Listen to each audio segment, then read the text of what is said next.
Doctor, tell me about rabies and how concerned should we be about the threat of rabies? Sure. So rabies is 100% fatal to anyone who contracts it. So we should be thoroughly concerned about rabies, but the good thing is that we can come together as a community to reduce our exposures in order to avoid the big problems that come with rabies. Also, if you ever think that you've been exposed to an animal with rabies, you should immediately seek medical attention. What should we do to reduce the risk of rabies? That's a good question.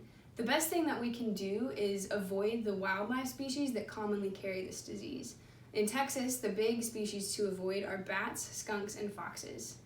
Also, we have highly effective vaccines for our domesticated animals, so I strongly recommend pet owners to vaccinate their dogs and cats, and I commonly encourage folks to vaccinate their cattle and horses as well, because it's common for us to forget that these species are also affected by rabies.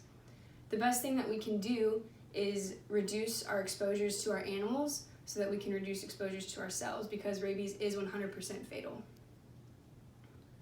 What else would you like to share with our viewers about rabies? So rabies can look different in different animals, but one of the biggest things to look for is wildlife that is acting strange. So if you ever see bats, skunks, or foxes that are walking around in the daytime near people when they would normally be active at night, that's one big thing to avoid, and definitely report that to your local animal control. Additionally, if we just come together by communicating with our veterinarians, vaccinating our animals, and avoiding those species that commonly carry rabies, we can definitely reduce our risks and threats with this disease.